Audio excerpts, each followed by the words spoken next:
Bonjour à tous. Aujourd'hui, je vais vous parler de Greenhouse, un film coréen qui est sorti au début, il devait sortir en janvier ou en février, puis il a été repoussé jusqu'au 29 mai. Finalement, il a été avancé au 22 mai sur tous les sites, même sur Allociné, vous aviez pas les notes avant le 29. Alors, j'ai rien compris à ce qui s'est passé. Un gros problème avec la date de sortie. Bref. Donc, le film nous raconte l'histoire d'une aide-soignante à domicile, Moon Jung, qui s'occupe avec bienveillance d'un vieil homme aveugle et de sa femme. Mais quand un accident brutal les sépare, tout accuse Moon Jung. Elle se retrouve à devoir prendre une décision intenable. Bon c'est moi un film que j'ai adoré, bien sûr.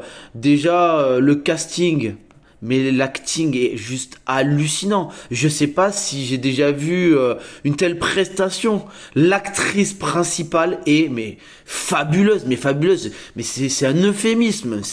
Elle est mais incroyable. Mais le truc c'est qu'en plus tous les personnages de ce film ont des rôles hyper durs à jouer et sont mais incroyables, que ce soit donc les malades, donc le couple de malades.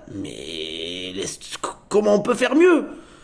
La mère de l'héroïne, le médecin qui est ami avec donc le monsieur qui est aveugle, la jeune fille du groupe de soutien, mais tout le monde est au top. L'acting est hallucinant dans ce film, mais rien que pour ça vaut le coup. Alors le scénario, alors j'entends déjà les trucs, alors je suis honnête. Alors, moi je trouve qu'il y a plein d'idées hyper intelligentes, mais il y a quelques facilités scénaristiques, c'est vrai. Oui, le monsieur aveugle, il s'arrête pile au bon endroit à un certain moment du film, vous verrez, si jamais vous l'avez vu, vous avez compris de quoi je vais vous parler. Le médecin, il doit voir quelque chose, mais il le voit pas. Bon, je suis ok, il y a des moments où effectivement on peut se dire bon ça c'est pas logique ou quoi. Très bien, bon, ouais. Mais moi c'est pas grave parce que franchement t'es tellement dans le film ou quoi, t'acceptes, voilà. Bon, la fin, on peut me dire aussi bon, il y a des choses qui sont pas normales. La fin, bon, d'accord. Mais en tout cas, le plaisir visuel, il est immense. Attention, hein, c'est un film qui vous met en PLS, hein, c'est d'une noirceur hallucinante. Mais alors, moi, peut-être un petit défaut, c'est qu'en fait, il n'y a pas de sang du tout.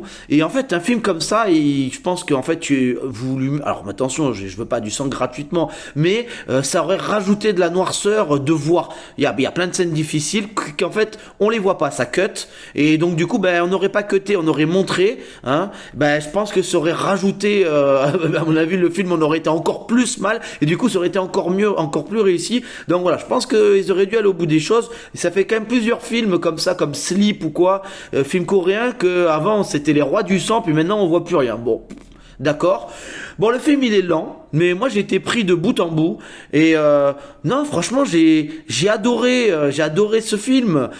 3 sur Halluciné, 3 sur 5. Mais franchement les spectateurs ils comprennent rien, je vous le dis direct, hein. Ce film là il mérite pas 3 sur 5. Et quand je vois des conneries là qui sont à 4,2, 4,3, je vais pas reciter les films, mais les gars, mais vous avez aucun goût, hein, je vous le dis direct, hein. Donc ce film là il est super.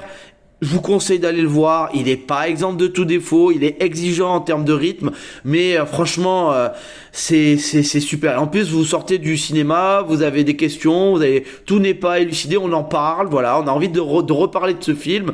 Donc, non, c'est une réussite, moi je trouve. Et en tout cas, moi j'ai trouvé que c'était un très très bon moment de cinéma. Et c'est pour toutes ces raisons que je lui mettrai la note de 8 sur 10.